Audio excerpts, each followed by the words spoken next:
those of you who got an invite, welcome to Nerd Prom. No matter where in the world you are, we're all nerds! International. With the hyphen. No, wait, you know, one of the things I was thinking about, right, is that we... New planets? No.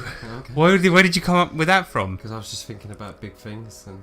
So, planet? new planets. New planets? NASA. NASA. Is it NASA or NASA? They've revealed that they've discovered new planets. Now, what does this mean for role-playing? It means that potentially there's aliens. If there's aliens on those planets, yeah, that means that there's new people that we can get into role-playing. So what we need to do, we need to send a message to those people out there on the new planet. What are we going to say? Now, bear in mind that they may not speak English, so just make some noises that will help them understand what role-playing is and what it's all about. Some dice rattling. That's a nice sound.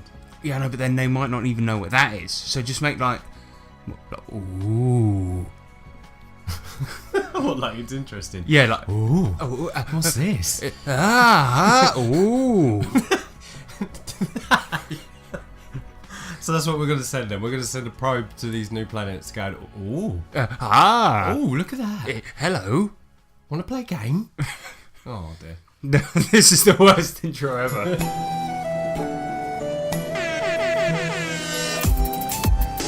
Coming at you live from that spare drawer that everybody has with a load of junk in it, pens, some of them working, some of them not working, takeaway menus, sellotape. Coming at you live from there. It's me, Nick Lamley Lambslice. And me, Harrison Hunt, aka Julia, from the Haven Gazette. And we are... TableTopTwats. Yay! Woo! So welcome one and all, welcome children, women. Well, let's be honest, we don't have any women listening to the show, do we? Hopefully not children.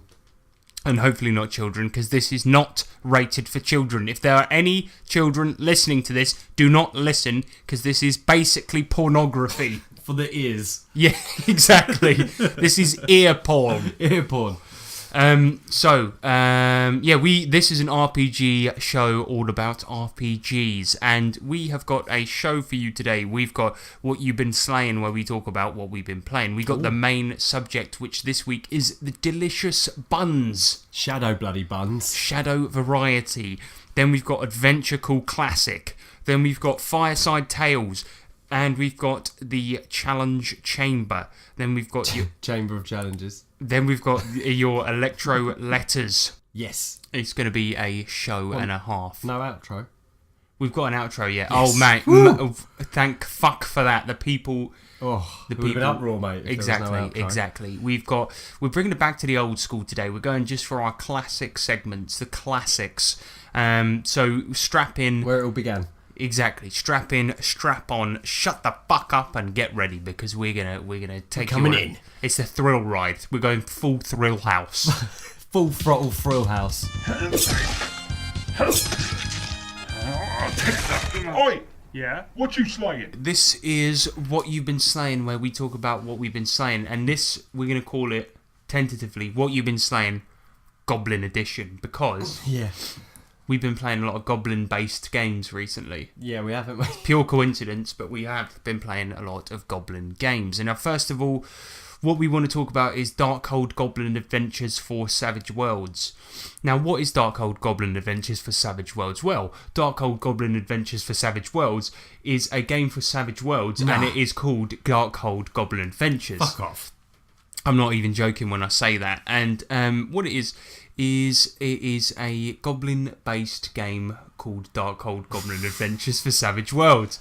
So what this is basically you play as goblins, but you're the lowest of the low. You're shitty little things that can barely deal with even the lowest of the problems. Aww. And you're horrible little beasts. Nasty little fucking goblins. Exactly. Let's not get offensive, Nick. But sorry, I love you, goblins. Basically, they existed in a place called the Darkhold, and they were the slaves to these dwarves. And Darkhold was like a very, very secluded place that was in a mountainous region, and it was very, very hard to get to, basically. Eventually, the goblins took over, and I won't go into the details of that, but they took over, and since then the dwarves have all but died out, and the goblins have managed to exist there, and have existed fine for quite a while. And the reason they've managed to do that is because it's hard to get to and easy to defend, and basically nobody gives a fuck about it, and they've been lording it up ever since. Exactly. Yeah.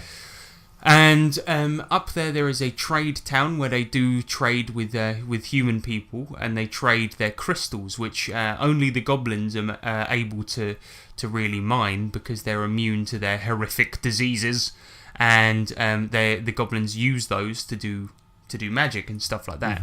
And the adventures, the flavours for the adventures are kind of really grim, and they're sort of all about going down into caves and fighting monsters that for any normal adventure would be easy. Things like zombies, cave worms, grub nubs. Cave worms. But in Darkhold, because you're a little horrible little grub boy, they're hard as fuck. Yeah, they were. And we played one of the introductory adventures. In fact, the introductory adventure. And all it was that you guys had to go down there, go down into the mines and rescue the chief of your tribe. His son had gone missing, and he doesn't like his son, but he's worried that his missus is going to get annoyed if his son doesn't get found. So what he does is he sends you guys down there to go and find him. And it's a quite standard dungeon crawl, but you have to go down there with this cartographer who's a fucking nutcase.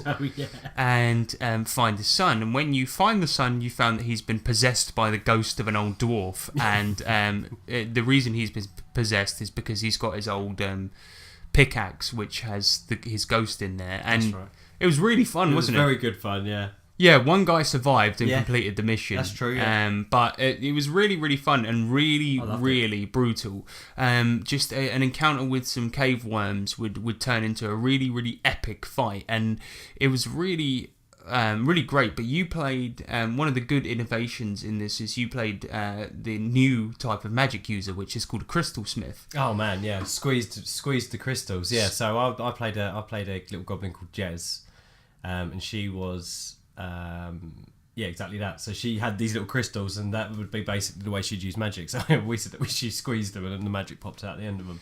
And what you had to do was basically, instead of preparing your spells ahead of time like you usually would, what you would do is you would roll or just use your magic by rolling spellcasting. That's right. What you would do is you would prepare your spells ahead of time by imbuing crystals in them. And what you would do is you would roll spellcasting, and depending on how well you rolled, you would imbue a certain number of spells into each crystal. Now, anyone could use those crystals, and all they would have to do was roll spirit to use them. And that's how it works. And it was really cool, because if you get a certain amount of raises, a certain amount of spells would be in the crystals. So all you would do is you'd sit down for a few hours and go, right, I'm going to make some crystals. And you would have a certain amount, which was really, really actually quite fun. And it was awesome. Yeah, so you would go into a fight and be like, okay, I've got like a big sack of bulk crystals. And then you were like, right, I'm going to go in and squeeze my gems. Squeeze my gems at him.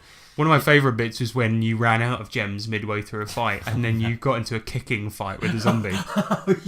And you two were just kicking each other, and the zombie was like, all right, I'm going to kick you back. And you were like, yeah, I've never backed down from a kicking fight. Me neither. And then it went on for absolutely ages. It was brutal, wasn't it? Yeah, it was a really brutal fight. But it was a lot of fun. Really enjoyed it. It was great for one shot. Yeah, it was really, really good. And I felt like the actual Darkhold book says that this is for low-level adventures, and it's supposed to be inserted into other campaigns. It's kind of... that's the whole purpose of it. But...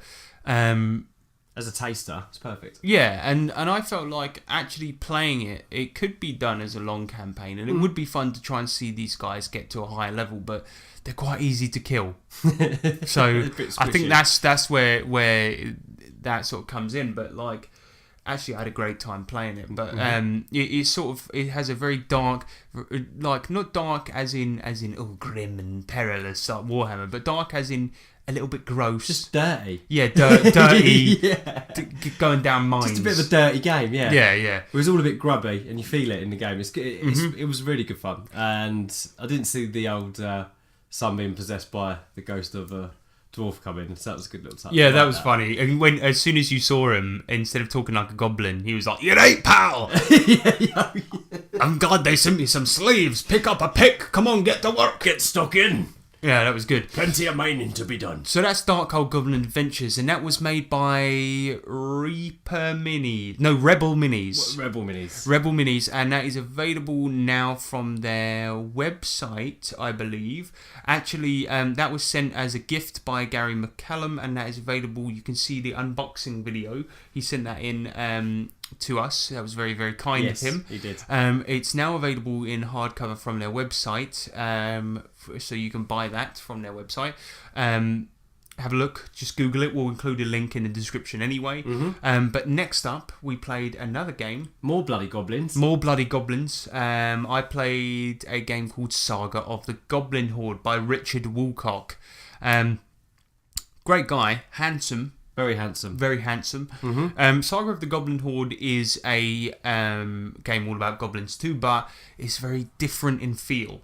In this game, you play a goblin boss, and so you're not the bottom of the pecking order in this. You're a rad motherfucker, and this is a completely free 100-page awesome professional rulebook. Beautifully done, yeah. Yeah, amazing artwork that is available free on his website. And you play a goblin boss, and you have kind of like minions that you can control, and he's got a bunch of one sheets that were available on his website before the whole book came out, and I played 2 of those. And I spoke about my experiences on the Wild Die podcast as well, so I'm just going to be brief, but I played 2 one sheets, and one of them was all about I didn't play them, I DM'd them, but 2 other guys playing, and the players, one of them was Reggie, who was a goblin wolf rider, and the other one... What was his vow?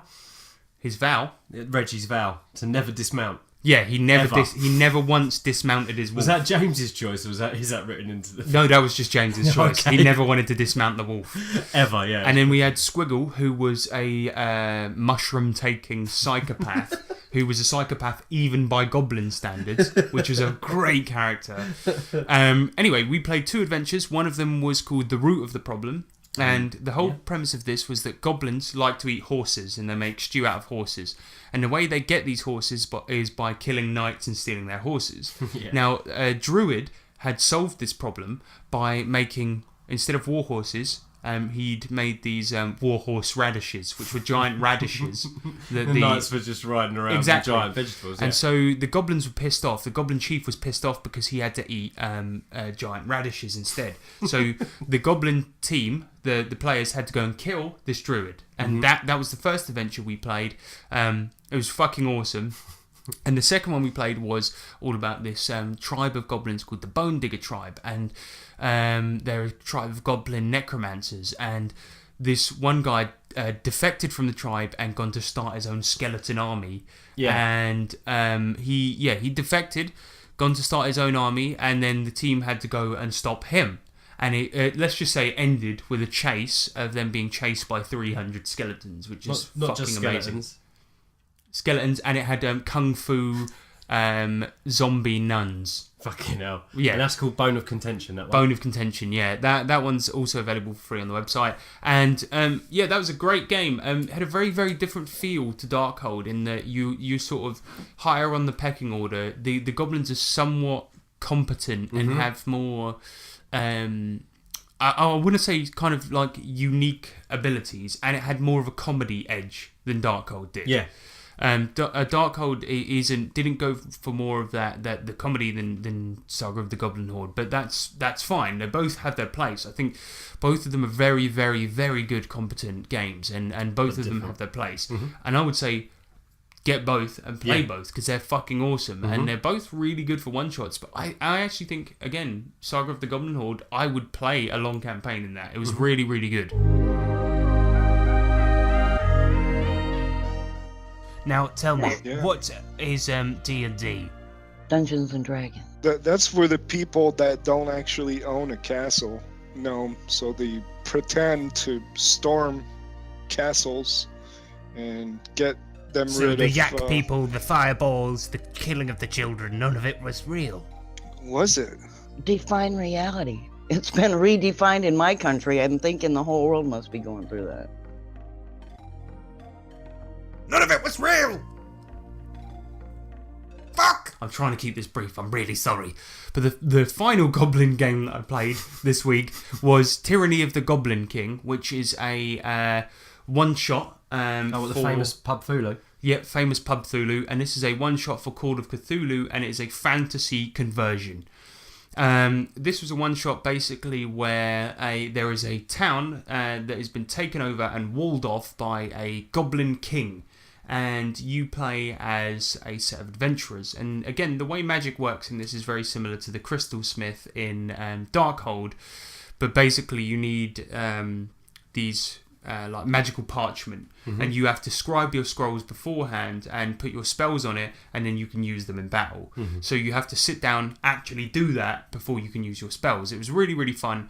And what it is we had to, you have to be ordered around, and it's like this horrible, 1984 type like police state where these goblins rule over you. And, you have to try and free the people by killing the Goblin King. Nice. So we got ordered around to go and do this fucking arena battle.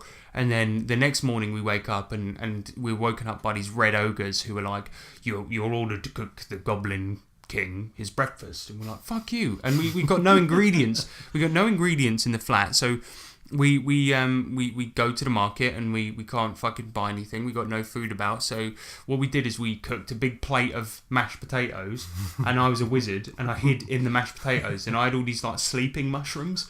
So we cooked this mashed potato and I hid inside it. Then we tried to get it to him, but we didn't realise. But we had to go through this big long cave structure to get to him. But the whole time I just had to hide in the mash. So the other two players had to deal with all the enemies as we were trying to get to the Goblin King, while I was just hiding in the mash, not able to do anything. Nice. Then we finally got to the Goblin King, and I shoved a bunch of mushrooms down his throat, sent him to sleep. But then, then we got killed by all his henchmen. He woke up, he slashed us, we fucking died. Oh, but man.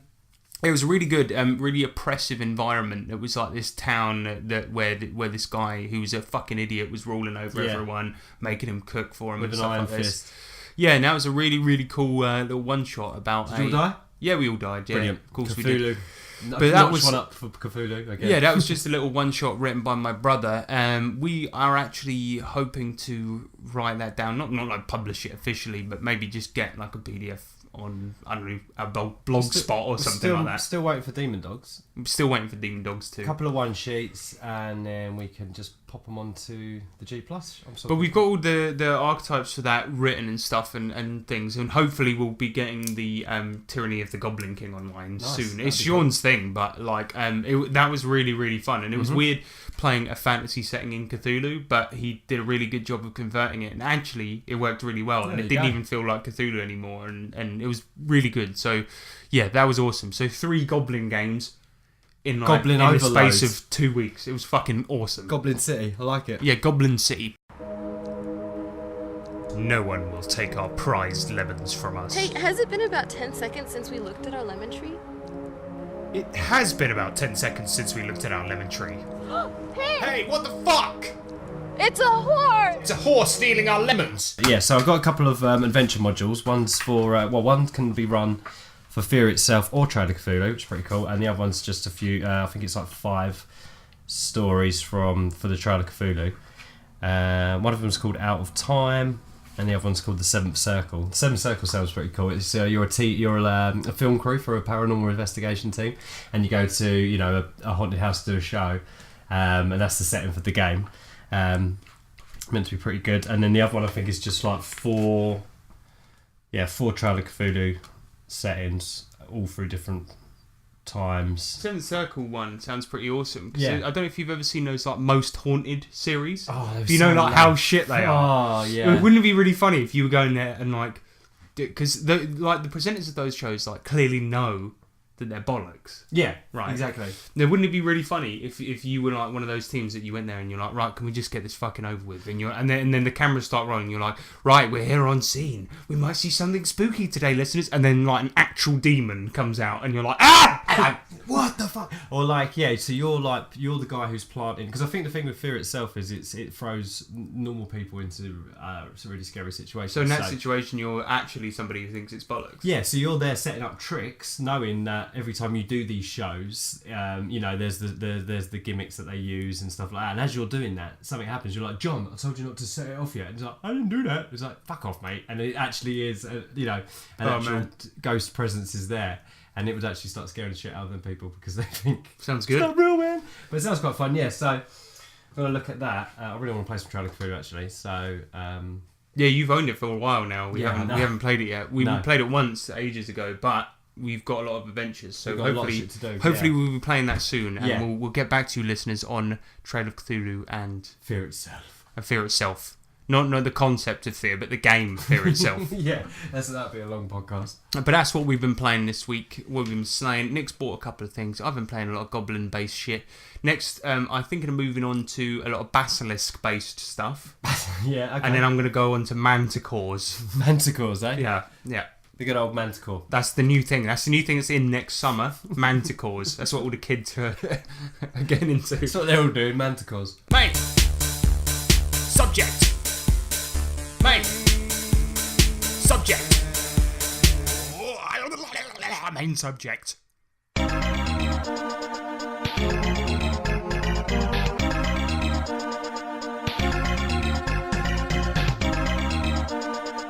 Oh boy. Just fresh out the oven. Smells divine. Oh god, can you smell the shadow? I can smell the shadow wafting off of it. Yeah. It is a delicious bun for you today because we've been playing a lot of Shadowbun recently. I've been playing Shadowrun 5th edition. It's really my first foray into playing actual Shadowrun tabletop because I played a lot of Shadowrun throughout my life. I played a lot, but not actual tabletop Shadowrun because I played this Super Nintendo version of the video game when I was growing up. Now, there was the Mega Drive version and the Super Nintendo version. Both of them were vastly different, but I played the Super Nintendo one. Actually, both of them were pretty terrible and barely functional in terms of the shooting mechanics anyway. Ooh.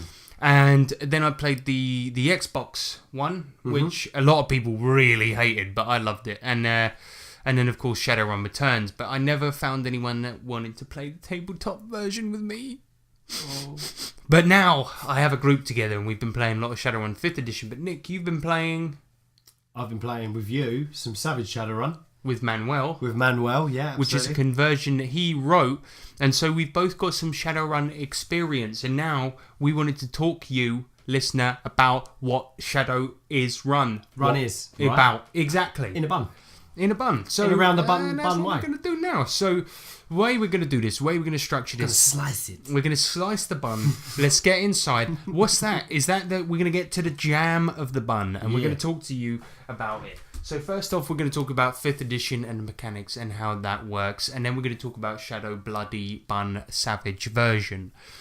So 5th edition, how does it work? First off, it uses a D6 pool system. Now what this means is on your character sheet you will have your stats, same as you have any other game. You have your body, you got your strength, you got your agility, you got all sorts of stats like that. And if you want to roll one of those stats, all you do is you have a number next to it. And what is a number, Nick? A number is a sort of symbol that represents an amount of things. Oh, thanks. Right? So when you look at that, you go, what does this symbol mean? And the symbol signifies how many dice you roll. So then if there's a 2 next to your strength, you roll 2 dice. And that's it, simple as that. So if the DM says roll strength, you roll 2.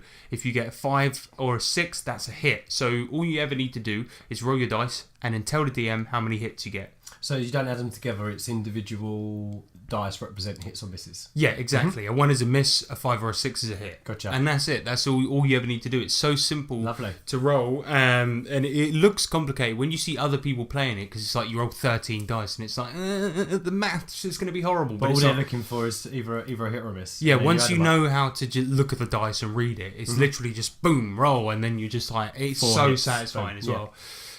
Then you got your skills, and the skills work that you spend points in them much as you do in any other game, and I'll get into character creation in a sec, but your skills are usually the skill and then the associated attribute as well. So, for example, acrobatics would be your how many points you have in acrobatics plus your agility as well.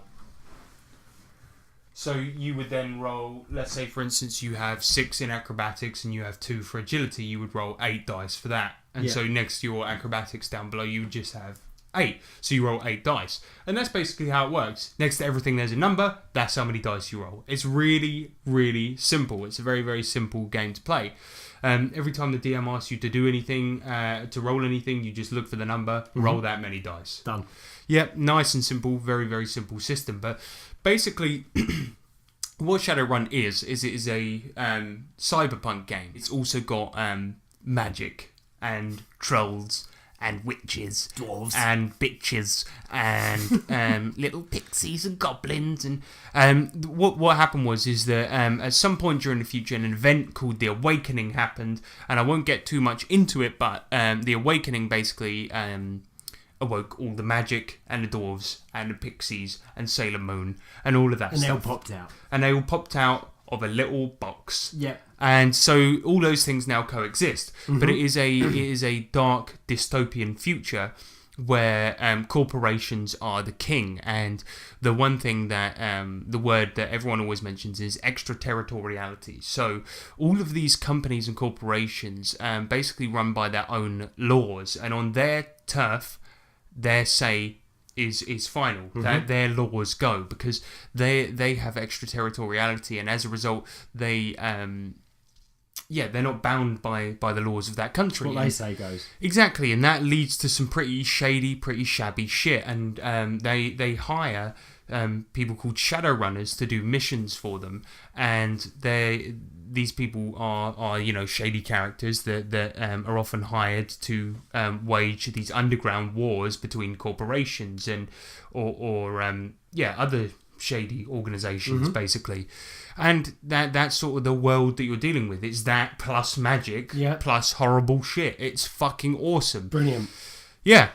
Not only that, you can modify your body. Yeah, and it's like you've got so much going on. So you've got all this cybernetics, cyberpunk shit. You've got BioWare, not BioWare as in the people that make Knights of the Old Republic. Grow up. But you've got cybertech, you've got BioWare, you've got all these futuristic weaponry, you've got magic on top of that, and all of this shit. You like, for me, back when I heard about this game, I sort of heard about it and I thought, God, all this stuff, it sounds so complicated. Yeah. But then, as I said, the reason I described the system first before anything else is because I sort of thought, when I first heard about this game, I thought, well, this is going to be so complicated, isn't it? Because you look at it and you go, all of these systems, there's no way this is going to be easy. And it so is. It's such an easy game to play. And you always think like, well, there's all of these systems just piled on top of each other. This is going to be a fucking pain in the arse. But actually, no, it's way easier than you would think to play anyway. But I'll give you a brief summary of how character creation works in Shadowrun 5th edition, because, yeah, like I said, there is a lot to keep track of. All of it's simple to use, but there is a lot to keep track of. And how it works basically is you have a priority system, and what it is that you there's a little table in the book and you pick your priorities. So you have A through F, and you pick, first of all, you would pick your A priority. So this is the thing you want to prioritize above everything else. So let's say, for instance, you want that to be magic. If you pick your A priority as magic, you would get 10 spells, right? If you pick your A priority as money, you would get more money than everything else. Then you pick your B priority as, let's say, skills, and then you would get less skills than if you picked your A priority as skills, but you would still get a lot of skills because it's your second priority, and that's it. So all you do is you go, okay, I picked magic as A, now pick 10 spells. B, I picked skills, now pick 15 skills, whatever, and you just go through it like that. It's a lot to keep track of, but the system does a really good sort of job of simplifying it and making it easy for you to create a character. Making cool characters at that. Yeah, really, really cool characters. And I think in our group at the moment, we've currently got a hacker called Gentry. We've got a troll, street samurai. We've got a magician who he was adamant that he actually wanted him to be from Hogwarts. So that's canon now. But yeah, we've got a dwarf drone rigger called Hardpoint, who is fucking awesome. He's actually one of the default characters, but yeah, it's a really, really diverse group and a really crazy game. And the cool thing I like about it is kind of set in this grim, dark world. But in both the games I'm currently playing, it's gone a bit mental and action. Nuts. Yeah, it's really good, and I think that a lot of the weird items in there sort of, really help that along. Yeah. But yeah, in a nutshell, that's basically how it works. You've got BioWare, you've got Cybertech, you've got this very simple dice pool system, very simple character creation, and loads of fucking items and shit that you can use, and magic, and that's basically what Shadowrun is all about. But you have been playing the old Savage version. Yes, haven't we just? That's brilliant as well. So yeah, that is... Essentially, it's Savage Worlds rules with the setting of Shadowrun, which isn't an official setting. This is a labour of love, isn't it, from Manuel? It is a labour of love, yes. He's done a brilliant job, and it's so this is based on second edition, I believe, of the Shadowrun. Exactly. So we don't know much about that, but we played it, and we played Manuel's game. Yeah, this was before you had things such as wireless matrix hacking. So it was like the 80s, wasn't it? Exactly. So back before before like the internet really was like a big deal and all of that. The Shadowrun tried to do a good job of coming up with what they thought hacking and that would be in the future, and they called it the Matrix, and you had to jack in physically. That's like a whole game in itself, isn't it? It's crazy. Yeah, and we'll get to that. It's quite bad actually, but the point is that Manuel stuck with second edition because he didn't really want to have the wireless stuff and things like that. He preferred it when people had to jack in, and this sort of retro futuristic thing that second edition did, and so that's why Savage Shadowrun is based on second edition, and I like that. To be perfectly honest, it's pretty cool. It's really, really cool. It's an awesome setting. I'm playing a street samurai, actually. I just had to pick a street samurai just for the name. It's just fucking so cool. Exactly. You're a troll, yeah. So I'm a troll called Pain Station, ex-wrestler, disgraced, and become Shadowrunner. Yeah, he's a big old lump, but he's quite funny. And with a couple of absolute crazy other pair as well. Do you want to tell them about Bleak Tomorrow? Yeah, Bleak Tomorrow is a guy that desperately wanted to be a superhero, but there's really no opportunity to be a hero in the Shadowrunning world, so he decided to become a Shadowrunner because it's the only way he could get away with beating people up. Yeah. Basically. Get back at the bullies, yeah. Yeah, and do it in a cape with a helmet on. That was basically all he wanted, and he's a massive nerd. He's a massive nerd, yeah. He's got a voice changer, so when he slides his visor down, he clicks it over and he's like, "Listen, guys," and he sounds like Batman. But then he flips it back up or it malfunctions, and he's like, "Hello," and he's like, "Stop it."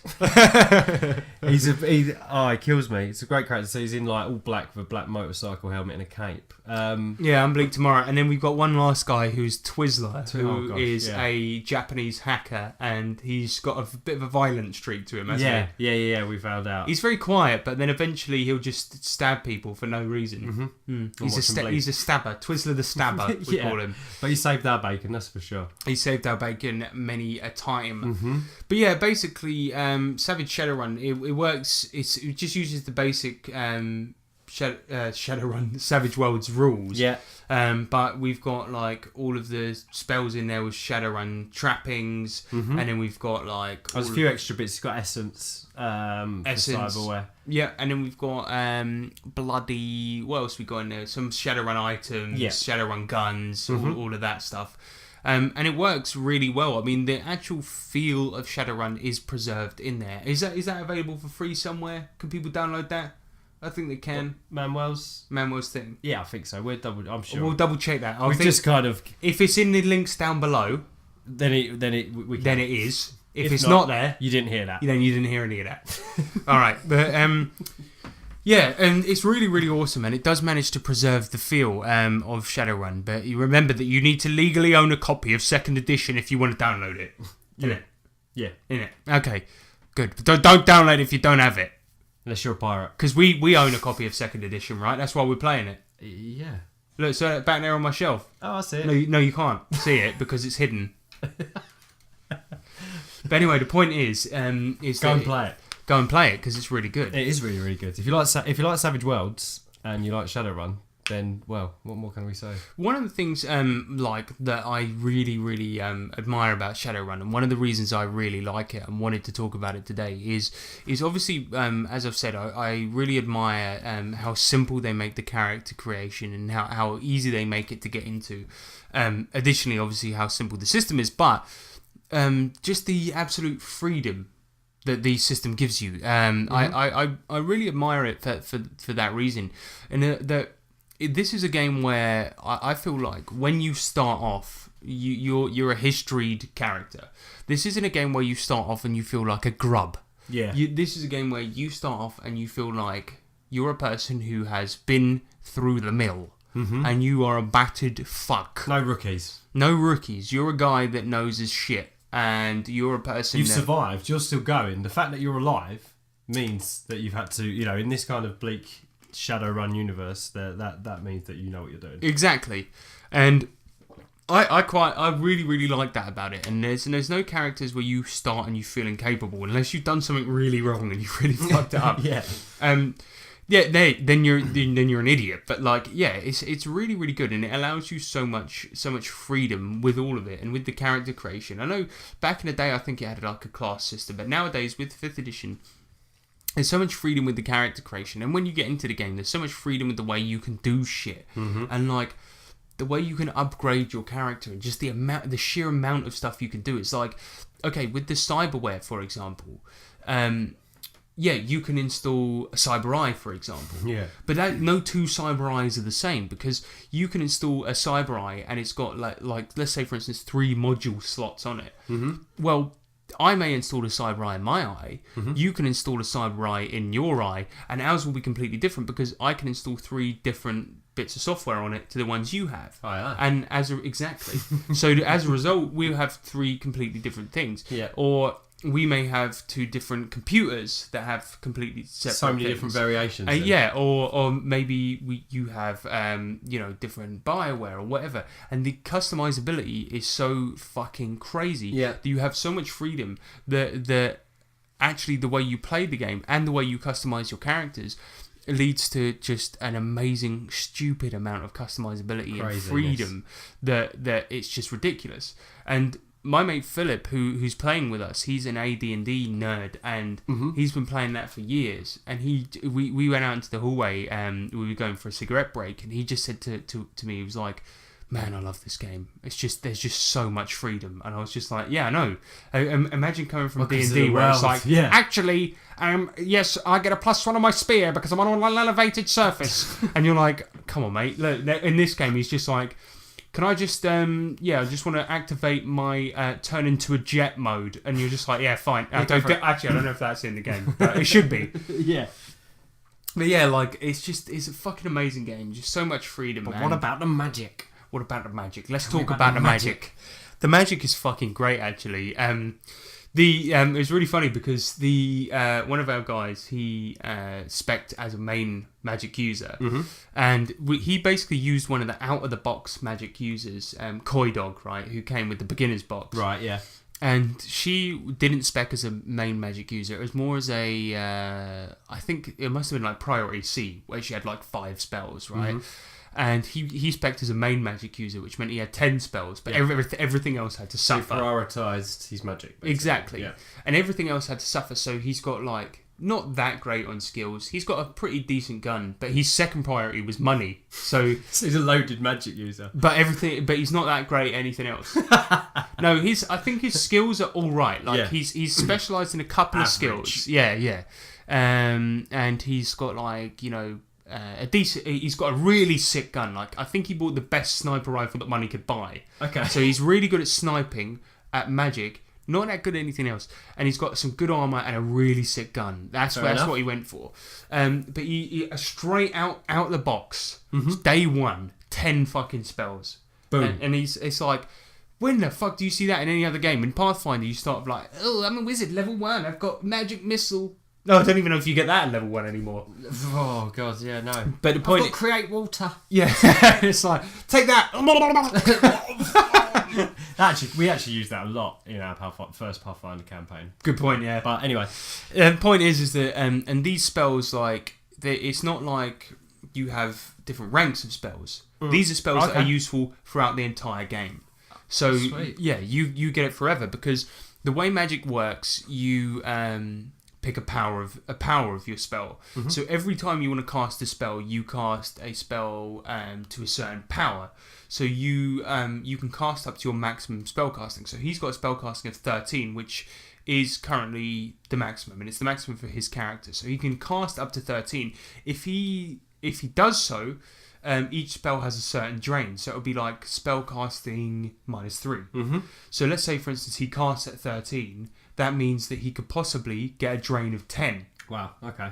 And that means he'll take 10 stun damage. Wow. So which magic comes at a cost. Exactly. So he might knock himself unconscious. But it was do a sick. And this actually did actually fuck him over at one point, because he fell out of a plane at one point, and he thought, on the way down, I better heal myself. Okay. And he did, and he knocked himself unconscious, and he died because he had no way of saving himself on the way down. Oh man.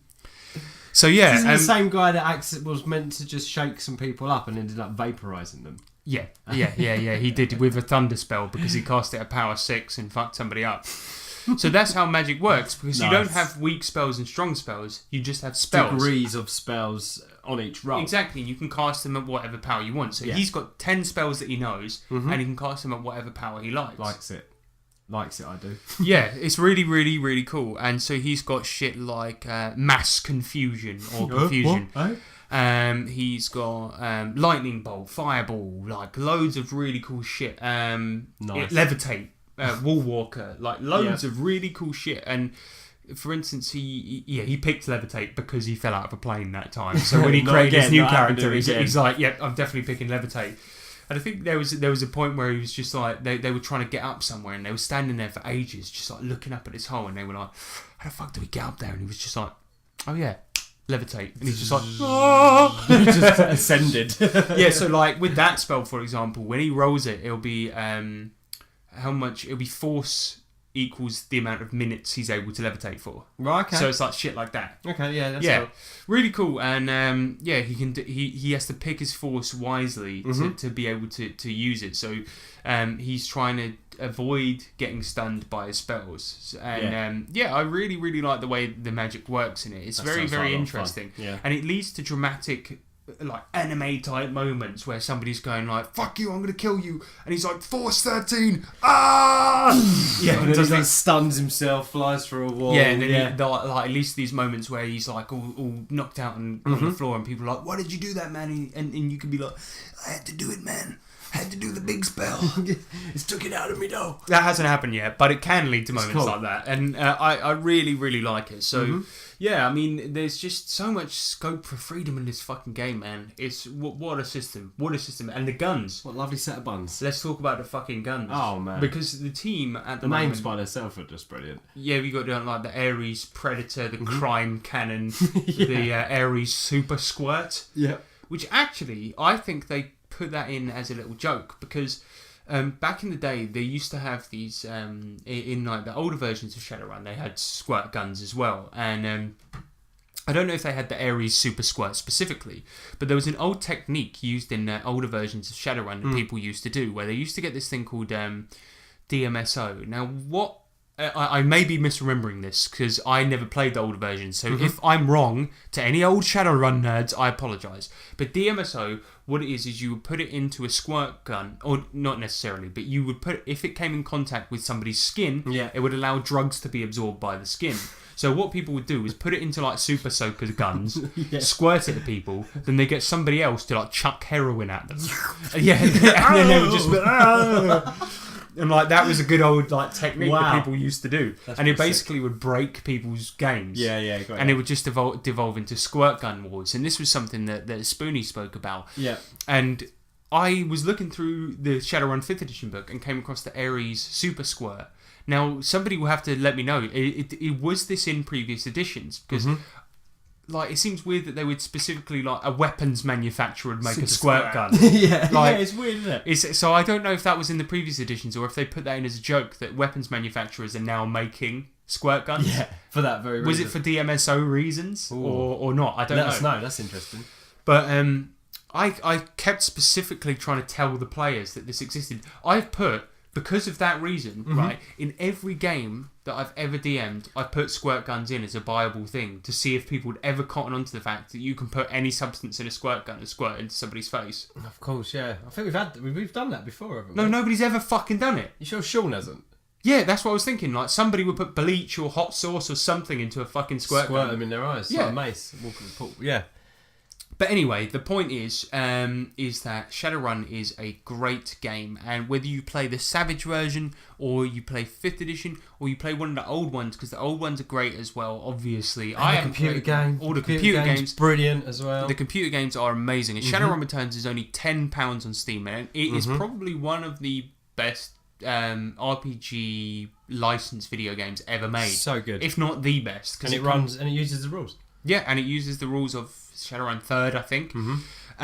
Yeah, I mean, it's one of the best games out there in terms of simplicity. If you get the quick start rules right off the old intertubes, get those and get on it. I would say one absolutely great recommendation: do not buy the beginner's box. It is a piece of shit. It's a bit of a rip-off. Waste of money. It comes with some glossy character sheets. It comes with the quick start rules. It comes with a bit of the main rule book, and that's about and some dice. And some dice. It's a waste of money. It's not worth the 20 quid I spent on it. Just get the quick start rules from the website. Have a read of those because they are really, really, really worth your time. It has a really cool adventure in it, which is basically a big load of fucking combat that takes place in a diner, which is a good laugh. And I actually played that at the beginning of one of my sessions, and it was really, really great fun. Comes with some archetypes in there, so just play that, have a great time, and you're just gonna have a great time fucking about with some magic and cyberware and shit. Or if you're a Savage Worlds fanboy, like we said, check out Savage Shadowrun as well. Because that's a nice, good, simple way to get into that world as well. And actually, I was surprised. No offense, Manuel. I'm not saying I doubt your abilities, but I was surprised at how well it translates to Savage Worlds because I was like worried that they weren't going to capture the feel, and actually, it really does capture the feel. Captures it really well. It captures it like Manuel has captured my heart. Beautiful. So either way, check it out. It's great. You won't regret it. Check it. You won't regret it. Aye, blood. So that's Shadowrun, and we love it. We love playing it, and hopefully, Nick, you're going to make it to one of my actual Shadowrun 5th edition games for once. Hopefully, you traitorous fuck. Anyway, I've baked you this nice iced Shadowbun. Oh, delicious. In a land far beyond your imagining, adventure waits. And down beneath you will find things that you never dreamed of seeing. Goblins, orcs, treasures, mountains of gold. Will you be brave enough to delve deep and beat the final boss of the dungeon? This is Adventure Calls, available for $49.99.99. Available at all good retailers. This is Adventure Call, where we do prank calls. Now, we know they're pathetic, we know they're sad, and we know they're for idioms. But we know you guys love them. We know you love them, so we're going to do one now for your amusement. Now, I am going to call up a local job recruitment agency, and I am going to pretend to be an adventurer looking for work. Hello, Lisa. I'm currently looking for work. Am I under the understanding that this is the right place to look for at? It is, yes. Whereabouts do you live? Do you live in the local area? Galarian. Sorry? I live in Galarian. Galarian? Oh, well, we're based in Surrey. I don't... Galarian doesn't sound like it's local. Well, I don't know of that province, but I'm qualified in many different areas, and you would be very, very happy to have me on your books. Really? Okay. So Oh, yes. Okay, so whereabouts do you... just to clarify, just to make sure that I can help you, Mm-hmm. whereabouts do you live? So you... Well, I'm just outside Neverwinter. Near Red Hill. Red Hill? Yes.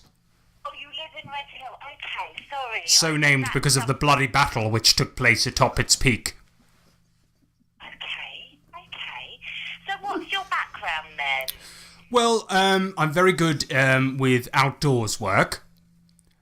So, of course, I work well as part of a team, and I'm good also on my own, although... You know, I'm good when backed up with a healer or perhaps an archer. Okay.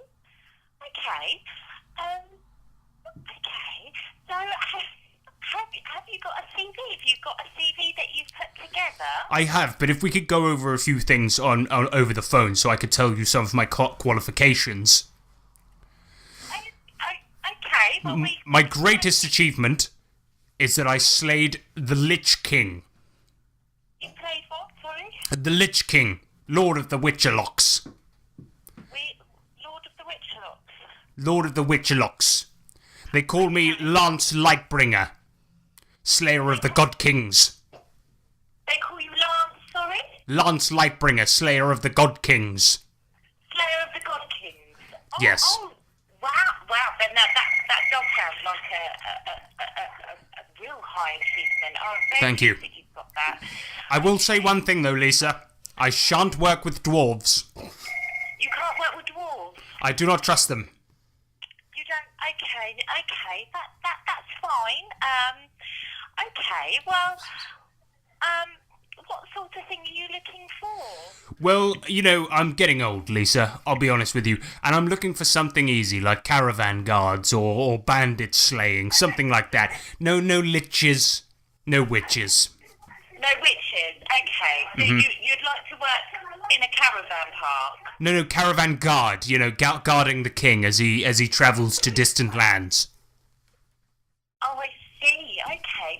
Well, I'm sorry, I didn't catch your name. Can I take your name? Yep, Lance Lightbringer. Lance, okay. Well, it's lovely Lightbringer. to see you, Lance. Lance Lightbringer. It's lovely to see you, Lance. I do think that I don't have that type of work on the books. I do think What? I might struggle to find some work for you in that capacity. Why? Because we don't have that type of work on our books, I'm afraid. What sort of work do you have? Would you have dungeoneering or something like that? Sorry? Would you have dungeoneering or perhaps something like that? I would be willing to compromise. Okay, Chef? Well, okay. Well, that's Chef? good to know. That's good to know, Lars. Chef? So, what I suggest that Chef? maybe we do... I'm good with cutting and chopping. Okay. Well, okay.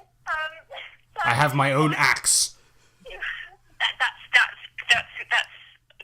Okay. That's good to know. Lisa, I detect that you wish to laugh. You must not laugh at me. I am no joke. Okay. Lance with his axe. Okay. Lance, right. I'm going to give you my email address, and it's actually Lucy. It's not Lisa. I can give you my Sorry, email I'm sorry, Lucy. I'm very sorry about this mistake. Lucy the Wise. Lucy with a Y, that's right. If you want to send over your CV, Email. certainly, just in case, you never know, I might get a Dragon Slayer type of role in, and in which case, I can then give you a call, and we can obviously get you matched to that role. But Thank at goodness. the moment, I don't have any Dragon Slayer roles on the book Okay. at the moment. But I do think, if you want to send over your CVs to me, I'm more than happy for you to stay on our books just in case that Well, doesn't work. Lucy, you've done me a great service, and should any Dragon Slayer roles come in, then... They do, don't they? Yes. So you never know. So, okay, Think of the Lightbringer. Have you got a pen and paper there? Would you like to take down my email address? I have a quill. You have a quill? Okay. It's Lucy. Yes. Yes. .co.uk. Well, then I would simply tie this to the raven's foot and it would know where to go. Yes, that's it. So the Ravens know where to send it. Yes. Understood. Okay. Email. It was lovely speaking to you lot, and the very best of luck of finding some work. All right. Thank you, and may the gods ever be in your favour, Lucy. Thank you, and you. Krakmalal. Lovely. Thank you. Goodbye. Bye. That one worked out nicely. Oh, Lucy. I'm glad that we did that. You got to keep mining. Hey everybody, come gather around the fireside. I got a story to tell you about a time when I beat 2 goblins and 3 basilisks all by myself. That's right, I did it with my own 2 hands. And my trusty 6-shooter, of course, but that's not the point. Point is, I beat him, I won. Fireside Tales. Okay, everyone, gather round. This is Fireside Tales, where we talk about our RPG experience, stories of RPGs. Stories of experience. Exactly. And we are going to tell you some tales from the buns today, because we have been playing Shadowrun and we are going to talk about Shadowrun. Buddy runs. So, you want to start this one, Nick? Oh, where do we begin? Okay, so I want to talk about... well, we're both going to talk about Savage Shadowrun, because it was one of the craziest games I think I've been part of. Well, basically... The game started off from where it left off, us being pretty much battered. I was burning to a crisp because I had a bunch of acid put on me, including downstairs, and I was just a dead lump on the ground pretty much at Bleak Tomorrow's contact, Fatty Johnson's comic book shop at the top, above the shop in his flat. And anyway, we got healed and we kind of got stabilised and stuff, and we was getting ready to go back out on our next raid. And then Bleak Tomorrow thought it'd be a good idea to build me some War-Drobe armour. Yeah, because we were basically completely fucked up because we all of our armour was really battered. Mashed, our clothes were in tatters because they'd been burnt by the acid, so we needed to harden up, and we had... Oh yeah, no, that was before, hold on. Yeah, no, it's alright, go on, yeah. Talk about the wardrobe first, yeah. So we spent... Well, how did we make it? He started blasting the kitchen. I started taking this guy's kitchen apart, blasting up his cupboards, trying to make you some armour out of I like when he came running out. You were like, hey, I'll be fine, I'll do this kind of shit all the time. yeah. And the guy was asleep at the time, Fatty Johnson. He came running out, and I was blasting his cupboards with a revolver, trying to make arm and leg holes in it. Yeah. Anyway, we succeeded. So we created the War-Drobe. Well, no, the War-Drobe wasn't complete yet. Oh, no, at sorry, this time, stage 1, should I say. Yeah, this was stage 1 of making the War-Drobe. This was armoured cupboard. Yeah, this was just a cupboard armour. And then at this point, you were wearing a cupboard as some armour, and you big troll with a cupboard on. Yep, my head popping out the top and arms hanging out the sides of it and stuff. It was fucking wicked. It was awesome. But then we were going to visit this gang. What were they called? The Tunnel Murphy's Snakes. Law. Murphy's Law. Tunnel Snakes. And we were going to visit the Tunnel Snakes. Yeah. And then, because we were going to ask them for information. Mm-hmm. So we got your contact next, didn't we? Fabulous Johnson. Because we came up with really original names. Yeah. All the contacts are called Johnson from the Johnson Contact Company. And he was a weapons dealer. He was a weapons dealer. No, sorry. Fabulous Johnson hooked me up with a weapons dealer. He was the Connect guy. Yeah, and this guy was called Shen, and he was getting us some... He was also a troll. Some weapons. Some weapons, yeah. So we did a shady deal down an alley, you know. And then we realised that we needed a vehicle, and we were buying weapons out of the back of this guy's vehicle. So we thought, put 2 and 2 together. Let's nick his vehicle. With all the weapons inside. So Nick was like, he was worried that we were going to ruin his contacts. So he said to us, he was like, well, why don't you knock him the fuck out and steal his van, and I'll pretend I don't know anything about it. Like I'm being held up as well, yeah. So we started knocking him out, and in the end, Nick's character was the one that knocked him out anyway, so fuck that up. Yeah. We nicked the guy's van with all the guns in the back. Oh dear. And we decided to make a death machine out of. Well, before that, when we reversed up, we smashed the. I think none of us knew how to drive properly, and it was stuck in reverse, and we just smashed it into a dumpster and like damaged the back door. Oh, so yeah. it was just about holding shut. And then we hightailed it out of there to see Murphy's Law. No, what did we do before that? We made me. Yeah, no, we went to go and see Murphy's Law, but we wanted to sort of make ourselves really intimidating. Yeah. And we had a van full of guns. So what we wanted to do was turn the War-Drobe into a War-Drobe. So what we did is we strapped all the guns to the side of the War-Drobe with like duct tape. And then we gave you like a pulley mechanism, didn't we? And all the triggers were laced to one kind of one string. Yeah. And which I had for a hole in the middle of the wardrobe. That's War-Drobe. So when Nick pulled the string, all the guns would fire at the same time. Yeah, exactly. To add to the intimidation.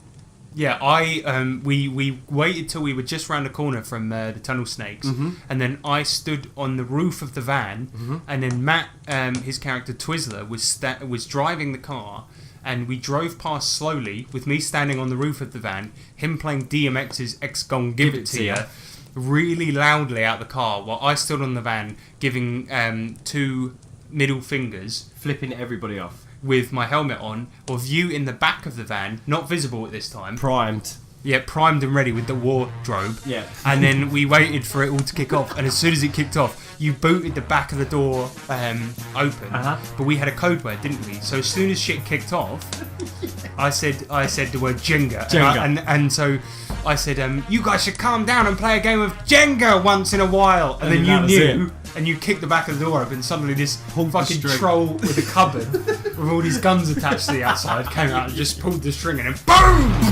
And just unleashed merry hell on these gangers. It was amazing. It did a cone attack, didn't it? So it's just like, it was so. And then I'd made earlier on. I had the nunchakuzi. Oh, how can we forget about the nunchakuzi? This was all it was 2 Uzis connected by a piece of string that I would swing about. Yeah. And so I'd use one as a melee attack whilst firing the other one, just like wah! And I jumped off the fucking van, took out one guy with the Uzi, whilst you were sitting in the back of the van, just like just in the wardrobe. And it was a fucking crazy load of shit. One of the gangers threw a fucking grenade. I didn't take any damage, but it blew me back. And then Matt reversed the van, running me over. I lost the fucking nunchakuzi. Yeah. You jumped out the van, blasted off a shot of the wardrobe, then jumped back in the van. It was fucking hell. Then we just fucking murdered every single last. It was amazing. And then after all the dust had settled and the gun smoke had drifted away, we was like, were we meant to get information? Yeah, we just killed them all. It was a massacre. But fucking hell, was it worth it? It was so cool. All that preparation made this most ridiculous weapon. Oh, and it was all over in about 30 seconds, but it was awesome. God, it was amazing. Yeah. Yeah, that was like one of my favourite moments in a game in a long time. Oh, it man. was so good. It was so cool. It was just like, it was so dumb. We should have left one person alive.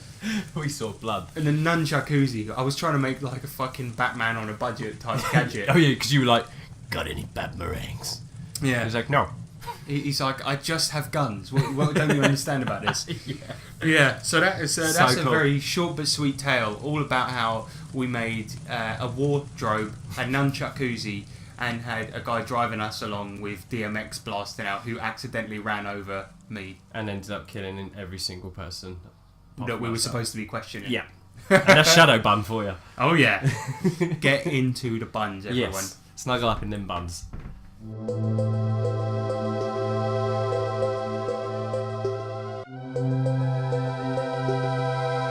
And he is the champion of the dungeon.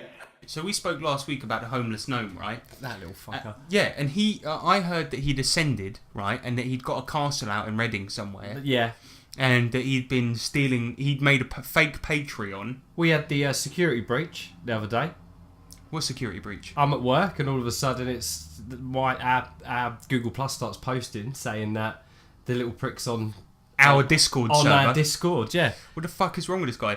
And he's made a fake Patreon. Yeah. And he's been fleecing money off our good listeners. Exactly. And I, for one, I'm sick of it, mate. Oh, mate. So we got to go and pay that fucker a visit. Yeah, all right? totally with you. You on this driving? one. Yeah, fuck it. Let's go. Let's get down there, mate. Hey, Gnome King. Huh? Oi, how'd you get past me guards? Oh, it was fucking easy, mate. Come on. That's ridiculous. Those guys, they don't even know what they're fucking doing. What do you want? What? Get away from me. We got a bone to pick with you, mate. What the fuck do you think you're doing? You've been fleecing money off of our listeners. You set up a fake Patreon. You went on our Discord, hacking our accounts. What the fuck is wrong with you? Look, I'm well within my rights to do it. Okay, back when I was just a homeless gnome, I asked you for 10p for a cup of tea, and you wouldn't even hear none of it. That's because you fucking stink, man. You came into our podcast, always interrupting it, and you nicked stuff whenever you came in. You asked for 10p first time round. We helped you out. Shit was going missing. My stuff's going missing. Yeah. That's my sofa over there. I can see that. No, I bought this sofa legally. It's my sofa. Fuck off. I recognise it, mate. That's my fucking... It's got the cat scratch marks, and you haven't even got a cat. That's from Harrison's cat. No, I scratched it. No, you fucking dickhead. You lying little cunt. Look, Nick, let's get him, mate. Come on. Come here, you little shit. Grab it, come here. No. I'm a trained weapon. No. Come here. Right, tie him up. Get the bag. Get the bag on him. That's it. Right, put him in the boot. Put him in the boot of the car. Right.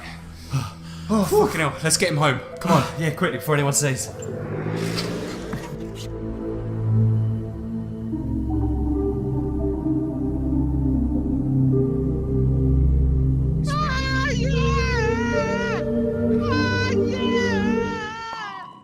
Welcome to the Chamber of Challenges.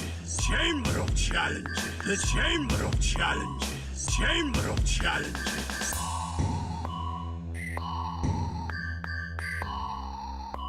The Chamber of Challenges. We're gonna kill him.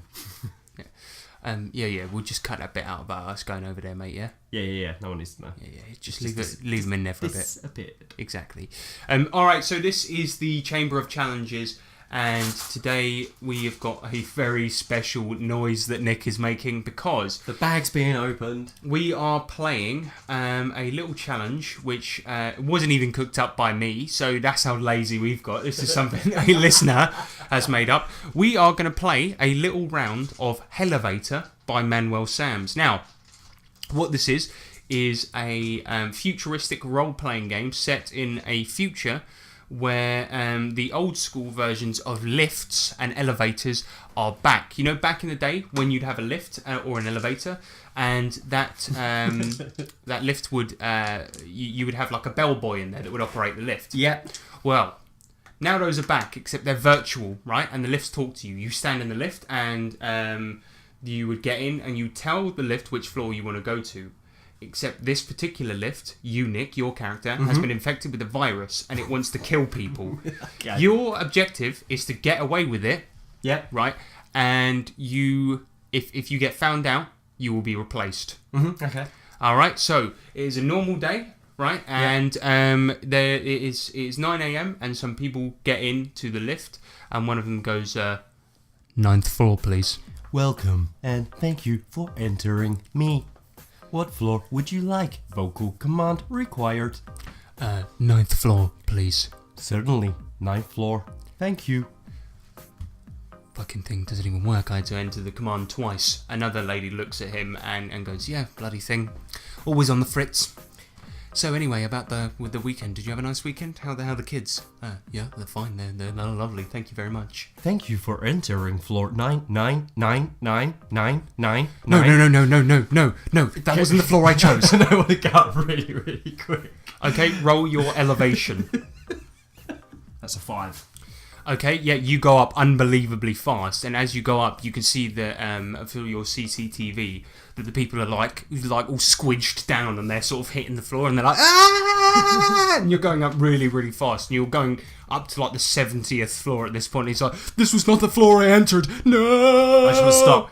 Okay, you stop all of a sudden, and all the people hit the ceiling, and they are going to take some damage. They hit the ceiling, and they're like, ugh! oh, and the woman's like, oh, my noggin, oh, this is awful. And they're just on the floor, and you can see them going up to the emergency button, just crawling closer to it, and they're getting closer and closer. Yeah, that's cool. Okay, can I reroute my electrical supply to the emergency button so it becomes almost like electrified? Yeah, give me a repair roll. 11. Okay, but that is a -2, so you got a 9 total. So, you managed to reroute your electrical circuitry to do a power surge towards the electric button. And as the bloke crawls up, he goes to press it. I'm going to go, floor miscommunication, error from human. Please press emergency reset. He goes, okay, pressing, and he goes, and he takes some damage, and he's like, and the woman starts screaming. She's just like, and she's trying to get out of the lift, and she goes up to the door, and she's just trying to claw the doors apart. Okay, can I just move between floors? Yeah, absolutely. You can do that as a free action. That's just your movement. So you've now moved between the floors, but she's still trying to claw the doors apart. The doors, of course, you control.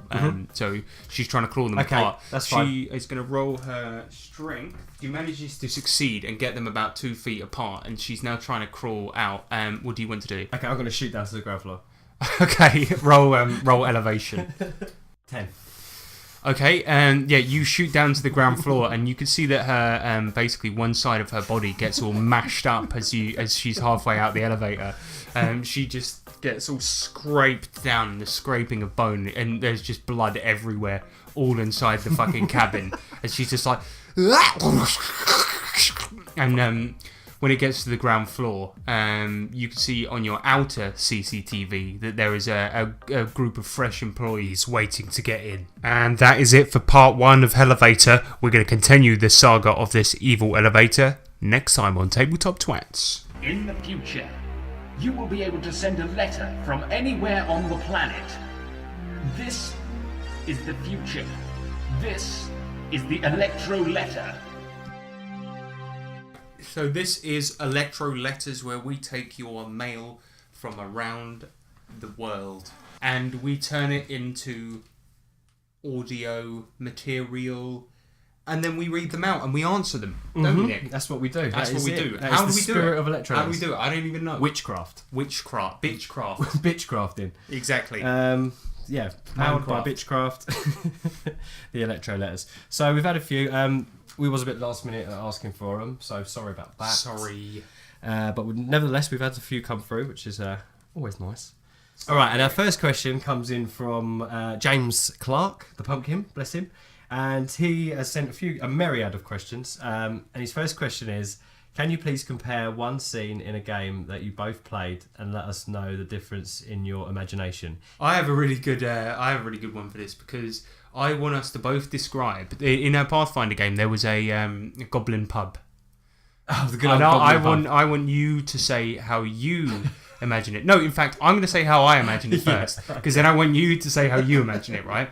Because the way I imagined it, right, was that it was basically like a shed, but you know when old wood gets a bit of wood rot? Yeah. I imagine it like that, like really shitty chipboard wood, right? And it was kind of rotting. And when you went inside, the bar was basically made out of crates, and then the way they poured pints was just like a barrel with a little tap on it, right? Yeah. And that was basically it. And all the tables were like old ramshackle fucking tables that was basically like a bit of wood on some bricks. Yeah. That's how I imagined it. And it was basically like a shitty little hut with all this put together shit in hovel, it. Yeah.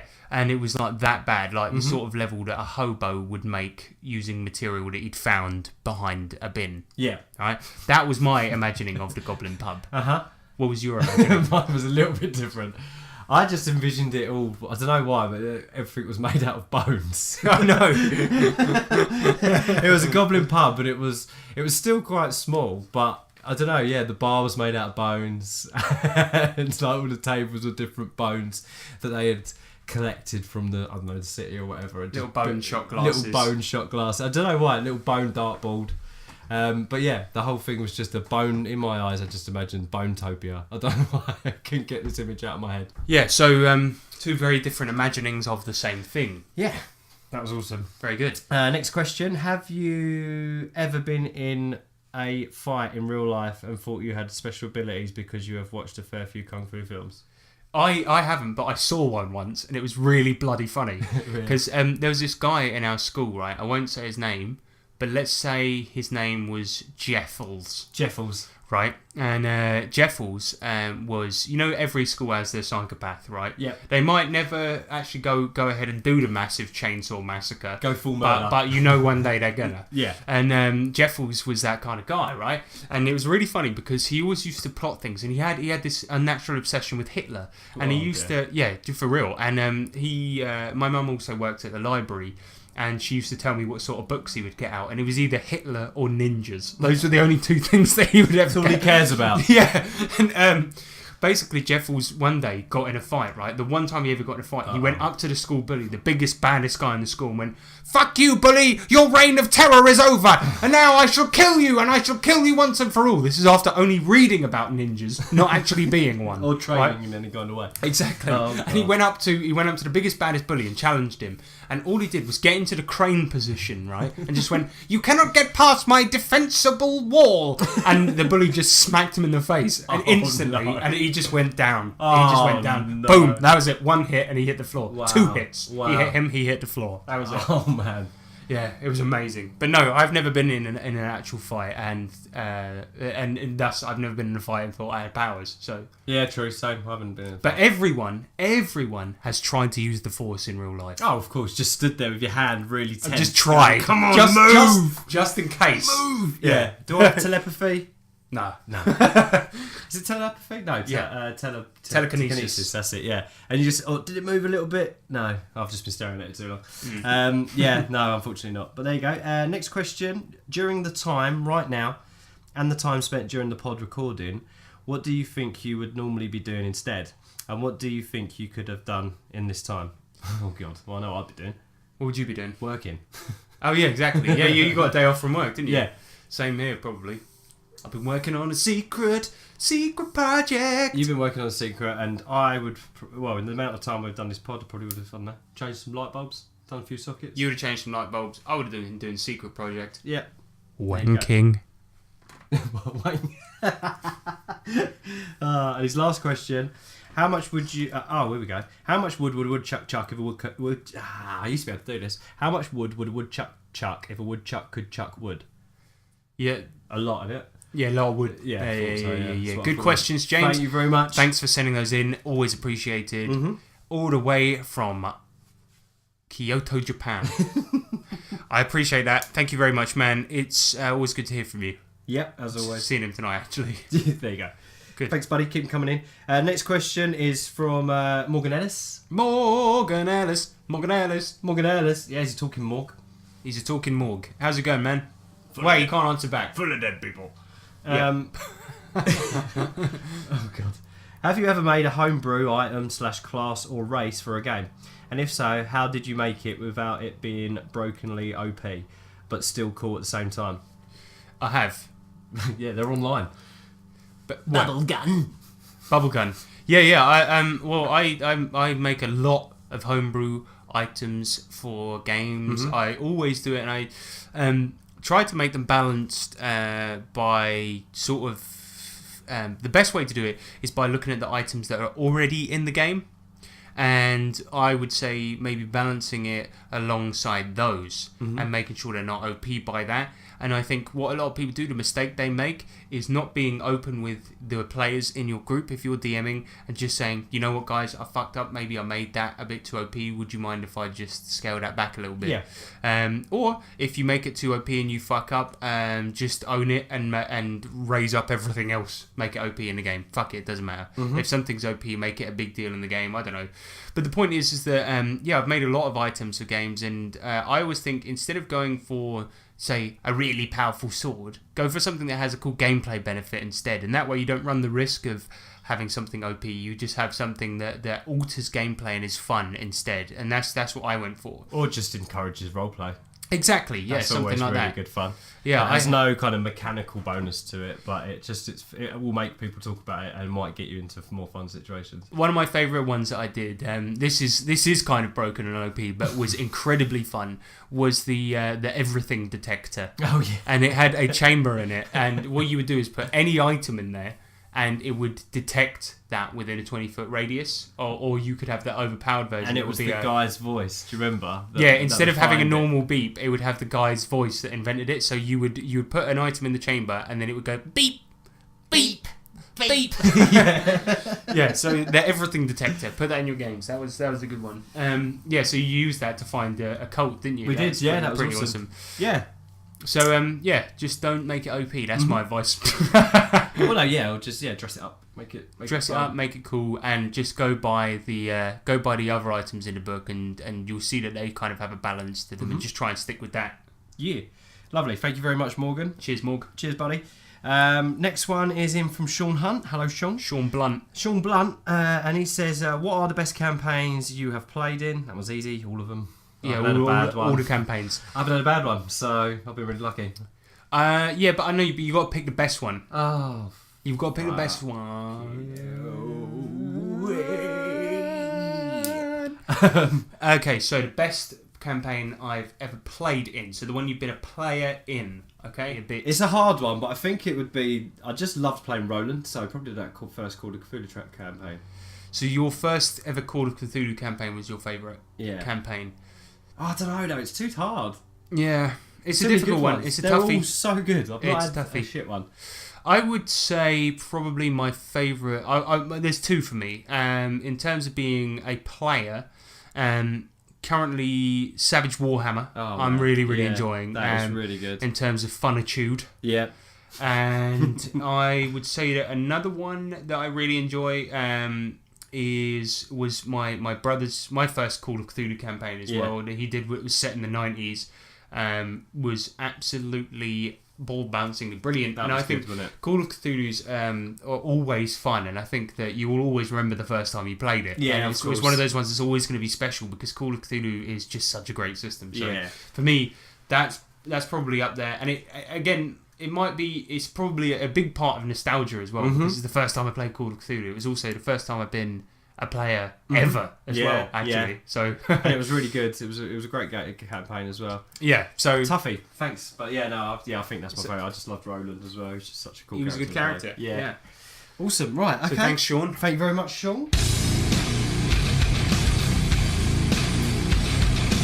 TableTopTwats. First question from the G Plus is Mr.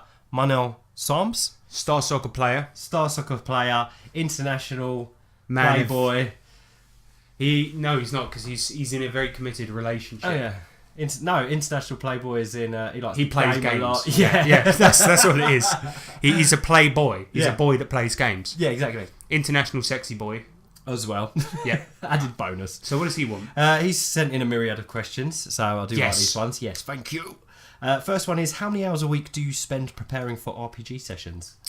Well, it depends if I'm DMing or not. So, me currently 0. When I'm DMing, I would probably say about 8 hours a week, which is a lot, but it's something I like to do as a hobby. So, what I like to do, my little routine, I'll keep this brief, is I like to put some music on, grab a cup of tea, get my grids out, my pens, and I like to sit down and have a whole day of doing shit. Maybe like a 4-hour, half a day or something like that, and then do that over a couple of days and get all out of the way in a couple of days and do that. If I don't have the luxury of doing that, I'll probably spend maybe 2 or 3 hours and do it in an evening or something like that. And that's what I'll do to prepare for each week's session. Got ya. Other than that, I don't really take many campaign notes. I just have a A4 sheet and maybe have like a bullet point list for the whole campaign, and then I'll do an extra bullet point list for each week's session as well. Yeah. And that's it. And that's what I do. So that's about the amount of time. That's what you do. Yeah. Yeah, when I was running a campaign, I probably got home from work and normally spent an hour or so a night each night leading up to it. Okay, next question. How many hours a week do you actually spend playing RPG sessions? Wow. Well, we got it's normally 4 hours once a week for our group. Yeah, 4 hours once a week for our group, Mm-hmm. and then we have the Savage Warhammer every other week. Then Which is we've again got another 3 Shadowrun going on once every other week, which is another 4 hours. So it's about 12 hours a week. Yeah. Bloody hell, yeah. Wow. It's a lot of time. Yeah. Maybe. And I've got the once a month or every 2 weeks I also play Shadowrun, which is another group I have going on here. Once a month I also play Pub Thulu. Pub Thulu, yeah. I've got too much going on. There's and, a lot of and I've games. been playing Bill Lear's game as well. Wow. Too much, man. I don't even. I don't have a social life anymore. You're an Actually, that is my social You're life. an international Game Boy. I'm a Game Boy. I'm Yeah. a play man. You're a play man, Game Boy. Yeah. Nice. So yeah, a lot. We like it, man. It's a fun hobby. Yeah. And we got into we learned how to do it on the lines, on the intertubes. Honestly, somehow. I don't know how it works. Don't know how we do it, but it's working. Right, his next question is: how much money do you usually spend for a game on stuff that is not essential to playing it, as in not on core or splat books? Nick, you're like sort of. You like to spend a dosh on the stuff, don't you? Yeah, I mean, I've got nothing else to spend it on, to be honest with you. It's like the little bit of extra money I get a month, like. Well, that's what it's for, isn't it? That I enjoy. Yeah, I have a little budget each month, and then I buy a couple of books. But the good thing is, unless it's a massive core rule book that's out of print and going to set you back 50, 60 quid, you can pick up quite a lot of good stuff for like 30 quid budget a month. Absolutely. If you shop wisely, you can get some good stuff. eBay's good. Ultimately, I don't really spend any unnecessary money. You can make, I think, like, you know, like as and when I picked up obviously Savage Worlds, I had to buy bennies because no one had any, and I wanted everyone to get the poker chip feel because I think it's fun. It's something to play with at the table. But that's what I would say is like that falls under the though. bracket of unessential. I suppose you can use coins, couldn't you? As You could bennies use if you wanted coins. to. You could use fucking forks. Turds if you're Turds. in like Shit on everyone's fucking area That's of yours? the table. Yeah. Have that, you cunt. So I don't know, like as for unessential stuff, I don't really. I tend to just buy the core rulebook and stick with that, and then as for settings or like adventures, I tend to make my own up. The only reason is because that's what I'm used to doing, and I don't have a lot of money, baby, because I'm a poor motherfucker. So that's how I tend to do things. I'm not saying it's the best way to do things, but because it's really not. But like I that's what I like to do because I'm frugal and I'm cheap and I'm a motherfucker. That's cool. Yeah, no, that's good. The thing is, though, once you've got like minis and stuff, once you've got one decent one that kind of represents your guy, you can reuse him. Yeah, exactly. So yeah, that's it. I mean, we've got some cool little like bronzy ones that come back from Thailand, from Thai Rai. Yeah, if I'm going out and like we're doing a shopping trip, different story. Yeah, I'll get a couple of the little extras. You know, like £10 or something. Totally, like that. definitely. Right, lovely. Next question. How would you handle a group where everyone is really good friends, but one guy just can't play well with others, always argues and tries to grab the spotlight at every turn? Yeah, that's a tough one, isn't it? That is a tough one. If we could answer that, we would be millionaires. Yeah. Because I think we all try and grab the spotlight in our game, I think. So. Yeah, well, no, but everyone does though. But I think in our group, everyone is quite outspoken, but everyone's really fair because we the thing is we got three quite big personalities, and you've got you. I'm usually DMing, but you've got you. You got Ryan and you got James, right? And you guys are quite loud, and you usually play quite loud characters. And then you've got Sean, who usually plays quite reserved, quite quiet characters, and he's quite a reserved, quiet guy himself. So, in the case of Manuel's question, it's like we got three guys like that. Yeah. And then Sean. And like I feel sorry for him, but the fact of the matter is that actually you guys are really good at sort of shutting the fuck up and letting him have his say. So yeah, and Sean's I think Sean's timing is impeccable. So some of the best lines have come from Sean being the reserve guy that drops this just epic line. Yeah, like last night, for instance. And he always comes out with a good plan. Yeah, and he comes out with a good plan, or so something clever, or and you guys will let him have his say, and you're polite about it. So it's kind of different. Need to hear what he has so to I say, guess you guys aren't really that kind of player then, because I mean, the problem player would be the one that doesn't let people have their say, and just wants to have the spotlight. And I mean, I guess in certain circumstances, you know, I've been that player where and not on purpose, and not because I'm a dickhead, but I am a dickhead, but that's not why. But like maybe sometimes when I get excited, do you know what I mean? because I'm enjoying the game so much that like, and I'm playing on maybe a loud character that I'm certain that I've got on people's nerves and talked over people and done it by accident. I've done it before. Yeah. Exactly, I'm certain that it happens, and the fact of the matter is that often I think that you got to give people credit and understand that people don't do it to be a dickhead. Nobody wants to go to a game and upset people. I think that eventually people will just calm down. Yeah.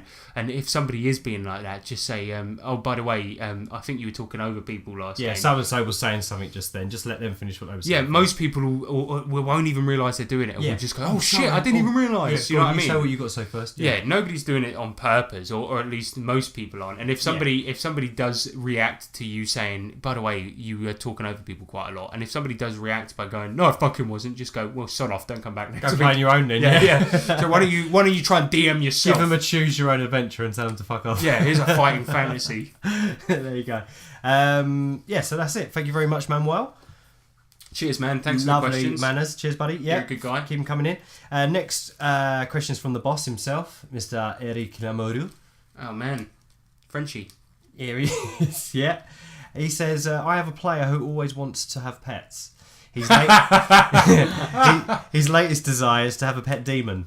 Should I let him have it? Yes. Give me the demon. Give him Jeffles. Give me the demon. Is it Jeffles? It's Jeffles the demon. It is Jeffles. I love pets. Do you want to explain a little bit more about it? So this is in our Savage Warhammer game where I had a goblin and my goblin sadly died. Yeah. Eric is a very fair DM, but it means my pet died.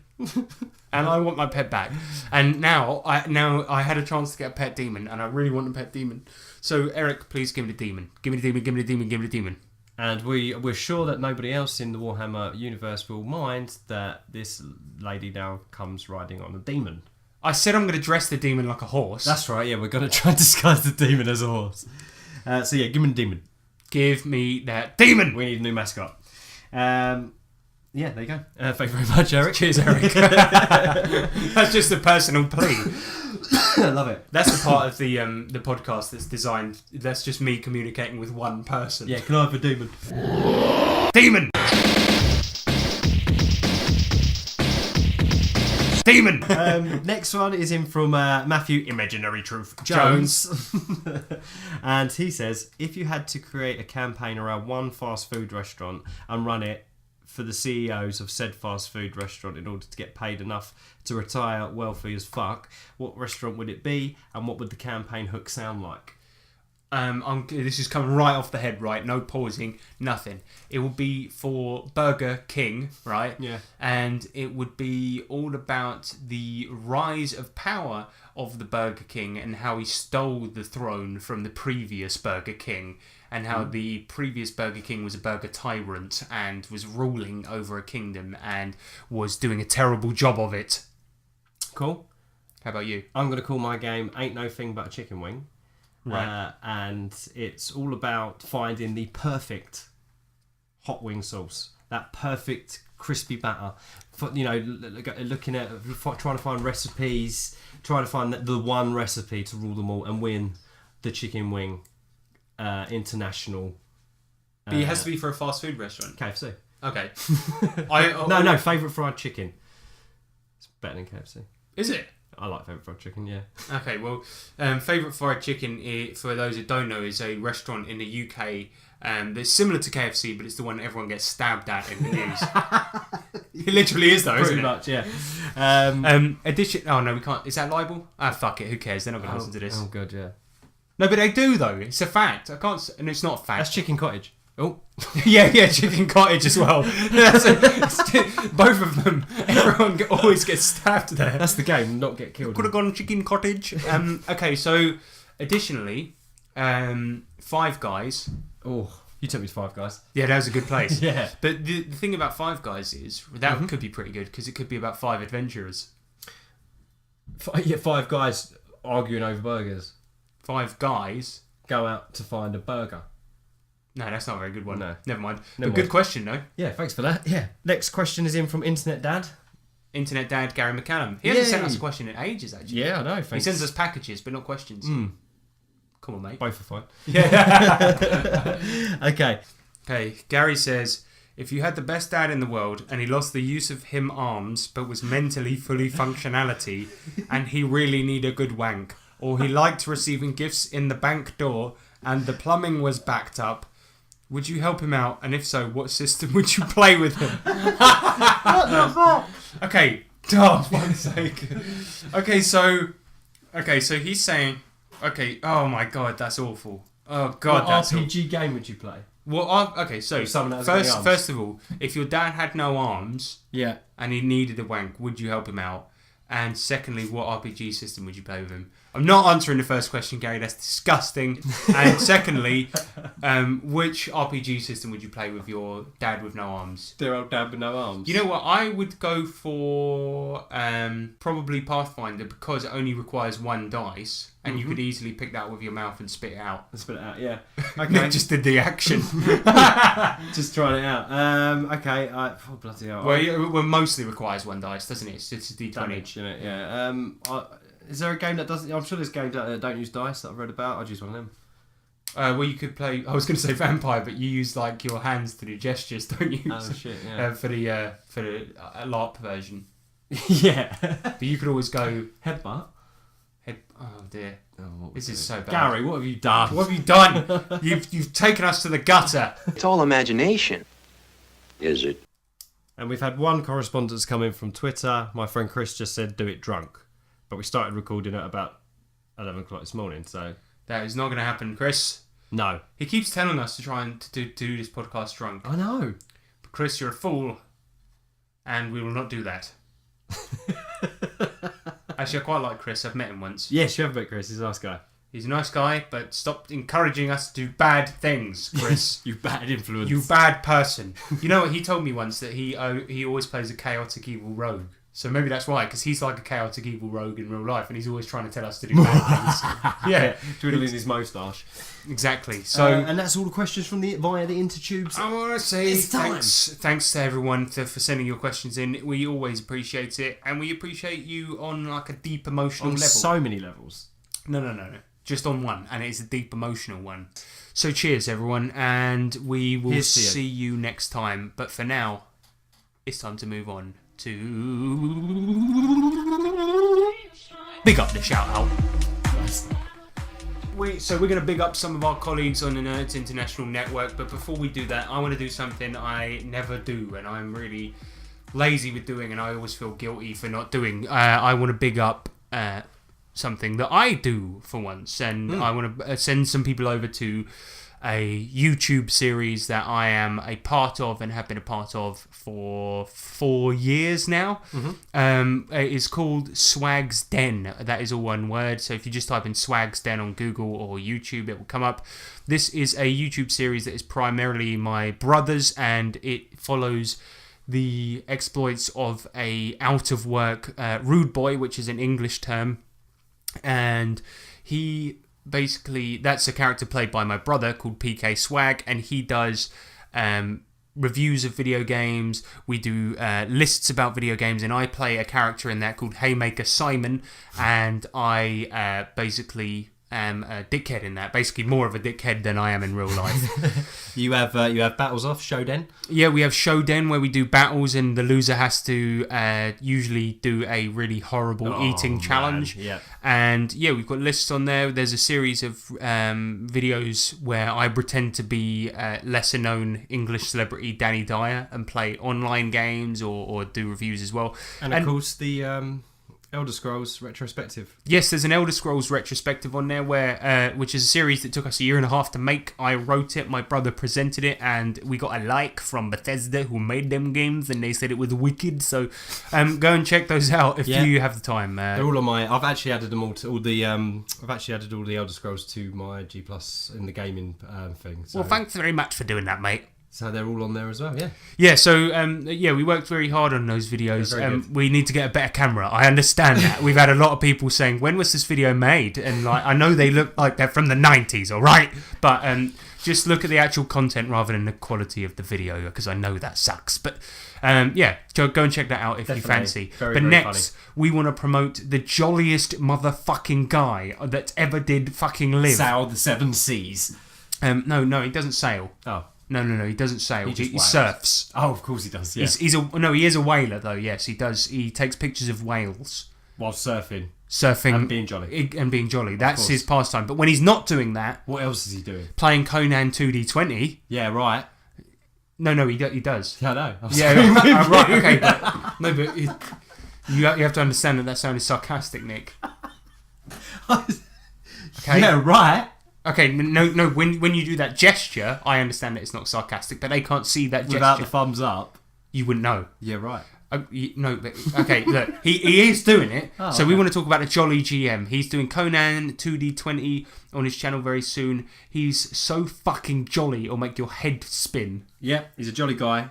And that makes me sick. Does loads of Conan stuff. It's really cool. Yeah, and check out his channel. He's got a blog. He's got a blog. The most active blog out there. It's the most active blog out there. He's actually in the Guinness Book of World Records for being the most active blog since sliced bread. The bloggiest guy going. He'll blog you silly, right? So don't fucking mess with him. But yeah, it takes a lot to upset him because he's so damn jolly. No, he's got, that's his reputation. He wants you to think, right? But it actually takes very little to upset him. Then blog. Yeah, then blog. You know, boom, bang, bang. You've been glocked with a blog to the head. So go check him out. Go check him out. Check out his 2D20. Check out his tutorials and check out the video where he filmed his feet for quite a while. Check out his bod. Mm-hmm. He's got a sick beach bod. That's why he's always surfing. Taking pictures of whales. All right. Thanks everyone. Szia! Az én nevem Alan Rickman, és amikor épp nem a galaxis mentem meg, TableTopTwats hallgatok. So that is another bloody show, right? And I just want to say that we are always willing to talk to you. I know that we're great celebrities. I know that we're mates with Beyonce. And I know that we live in Bel Air. But you can talk to us. And how do they do that, Nick? First, I have to ring our agent. But once you've done that, yeah, your agent will give you the following details. He will say to you, why don't you get in touch via email, which is tabletoptwats@gmail.com. And then he'll say, go onto the Facebook, which is /TabletopT. Or then he might say, why not try the Twitter, which is @TabletopTwats. But then he'll direct you over to our Tumblr, which he does not know how it works. His computer will start smoking and he'll tell you to get out of his office. But after that, he might say, as you're leaving, he might shout to you, but the best place, and then you'll turn back round and come back. And then he'll say, go onto the Google+. But better than that, go onto the Nerds International Google+. Which, why is our agent telling you that? That's and nothing then when to do that with happens, us. there's a little noise comes out of the computer, and we actually climb out of the computer, because that's where we live. And that's where we are, yeah. Our agent's a bit weird. So, anyway, the point is that is another show. We've done it. We've reached the end. If you got this far, you deserve a fucking medal. So give us your address. But it's not a show. It is a show. Oh, it is a show. We did do a show. We did a show. We said we wouldn't do a show, and we went and did a show. I know. But anyway. Silly us. Oh, God. Bloody hell. But listen, you bloody idiots, because we need to give you the thought of the week, right? We always give you a philosophical thought to think about, something to ponder within your mind, and this will help you get through to the next podcast when we bring another one out. We'll give you something to think about until the next one comes out, and this will be no exception. Basically, this week's thought is going to be: no woman, some cry. Okay, and that leaves one last thing to be said. One phrase that unites us all.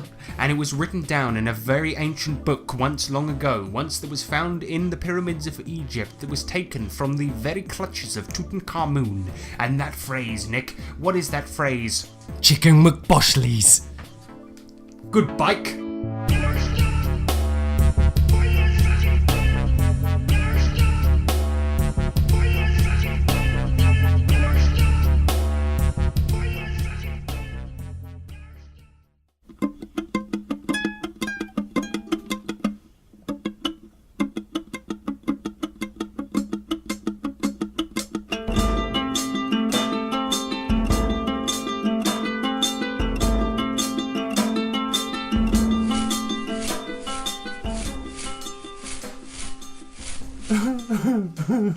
Oh, what the fuck? Shut up and get out the way. Aren't you going to ask why a jester is crying and lying in the middle of the road? No. Because I was once a powerful knight and now... Fuck me, everyone in this book is written like a fucking character from Nightmare. What's Nightmare? It's a TV never mind. Look, get on with it. I was once a powerful knight for King Psalms in Shitterton in the north. Yet alas, woe, pity, I am now naught but a lowly jester. You see, I lost in a pig joust against... Look, try to get this over with before one of us dies. Why are you laying here? I'm going to kill myself. Well, just by laying here, this is going to take a while. Not if a wagon comes along this road. Okay, I get it. Well, bye. Actually, Jester. Yes? Can I have your stuff? Oh.